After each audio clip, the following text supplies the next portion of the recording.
Անահիտ Ավանեսյանի ռիլերի մեկնաբանություններում մարդիկ առաջարկում են, որ նա թողնի առողջապահության նախարարի պաշտոնը։ Ավանեսյանն իր հրաժարականի պահանջներին արձագանքում է աշխույժ պարելով։ Անահիտ Ավանեսյանն անտեսում է նաև բազմաթիվ բուժաշխատողների իրեն ուղղված մեղադրանքներն ու քննադատությունները։ Բարձրախոսն ամրացնում է ծաղիկին, գարնանային երաժշտության ֆոնին պատմում. Սիրելի բուժաշխատողներ, ինչ մեծ բարեփոխում է հունվարի 1-ից գործող առողջության ապահովագրությունը։ Մենք միասին իրականացնում ենք ահռելի մեծ ռեֆորմ եւ դա անում ենք իսկապես իշահ մեր քաղաքացիների։ Ձեր քաղաքացիները չեն բուժաշխատողները, որոնց ուսերին եք դրել առողջության ապահովագրության ամբողջ բեռը։ Հարցնում են բուժաշխատողները մեր տեսախցիկի առաջ։ Ես ինքս նկատել եմ, որ կոմենտները հեռացվում են։ Նախավերջի ռիլի ժամանակ կիսվելով նյութը ավելացում եմ կատարել, ինքը չի արտացոլվել։ Եվգենիա Սամվելովնան Երևանի բուժկենտրոններից մեկում է աշխատում, ներզատաբան է։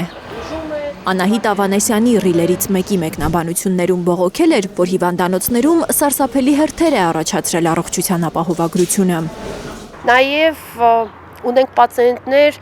շրջաններից։ Այդ հոսքը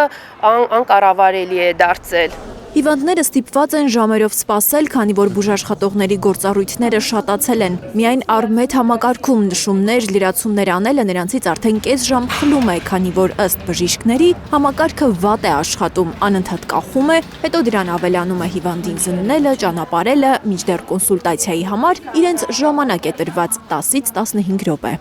Պացիենտը բուժելու, լսելու կարիք ունի, իսկ այն ժամանակահատվածը, որ մեզ տրամադրված է դա կատարելու համար, շատ անհամատեղելի է։ Մենք չենք հասցնի կատարել այն ամբողջ ծավալը կապված ծրագրերի ներբեռնման հետ, պացիենտին լիարժեք զննել, սննդակ կարգավորումներ կատարելու համար ժամանակահատված է պետք։ Մեր աշխատանքը դարձրել են ռուտինային կոչելով, բայց դա ռուտինային աշխատանք չի։ Ըստ Եվգենիա Սամվելովնայի ոչ մի բարեխիղճ բժիշկ իրեն թույլ չի տալիս ժամանակի սղության պատճառով հիվանդին կիսատ պռատ զննել։ Նրանք ստիպված երկար են մնում հիվանդանոցներում, հաճախ աշխատում են նաև տնից։ Մենք աշխատում ենք պացիենտի հետ, նաև աշխատանքից դուրս, այսինքն տնային զանգերով, անընդմեջ այդ հարց ու պատասխանները, հետազոտությունները նայել աշխատանքից դուրս, որպեսզի հասնել այդ աշխատանքը կատարել։ Ստացվում է բժիշկներն ուժասպառ են լինում, քանի որ իրենց աշխատանքը մի քանի անգամ ծանրացել է, իսկ աշխատավարձը չի բարձրացել։ Տեսնում ենք աշխատանքի ավելացում, բայց ոչ աշխատավարձի ավելացում։ Բժշկուհին ունի գործընկերներ, որոնք ոչ միայն հոգեբանական, այլև ֆինանսական տեռորի են ենթարկվում։ Շատ բուժաշխատողներ հունվարին, փետրվարին խայտառակ ցածր են վարձատրվել։ Նրանցից շատերը բարձրաձայնում են, որ արդեն 2 ամիս է կոպեկներ են ստանում, բայց շատերն էլ լուռ են մնում, վախենալով կորցնել եղած աշխատանքը։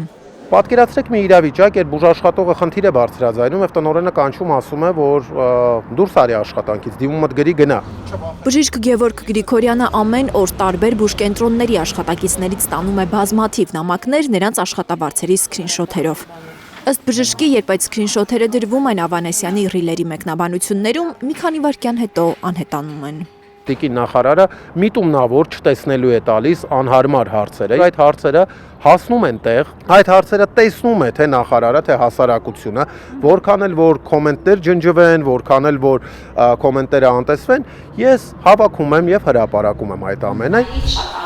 Այսօր ազգային ժողովում Անահիտ Ավանեսյանն արդեն չի կարողացել անտեսել լրագրողների հարցերն այդ մասին։ Խոստովանել է, որ շատ բուժաշխատողներ հունվար-փետրվարին քիչ են վարձատրվել։ Այո, ես հասկանում եմ, որ հունվար-փետրվար ամսին մենք այս անցման շրջանակներում դեպքերի գրանցման որոշակի թե բաներ ունեինք, ուշացումներ ունեինք, որը այս ամիս արդեն լրացվել է եւ ըստ էության, ինչպես նշում եք, տեսնում ենք, որ մարտ ամսին ուրեմն արդեն վճարված աշխատավարձի մասով մեր բազմահազար բուժաշխատողներ տեսնում են ավելացումներ։ Տիկին Ավանեսյանը փորձում է իր իրականության մեջ առկա մի քանի բուժաշխատողի աշխատավարձի բարձրացումը ներկայացնել որպես պանացեա, իսկ մենք հայաստանյան իրականության մեջ փորձում ենք լուսավորել բոլոր բուժաշխատողներին եւ բացատրել, որ հարգելի գոլեգաներ, նման ավելացում առանց պայքարի չի լինելու։ Եթե արժանավայել աշխատավարձ են ուզում բուժաշխատողները, չպետք է վախենան դժգոհության մասին բարձր խոսելուց, ասում է բժշկի ձայնը նախաձեռնության խմբի անդամը։ Վստահեցնում է, հնարավոր կլինի արդյունքի հասնել միայն միասնական պայքարելու դեպքում։ Լիլիթ Գասպարյան, Հենրիկ Համազասպյան, Միլենա Պողոսյան և Գագիկ Տեր-Ղազարյան, Հայլուր։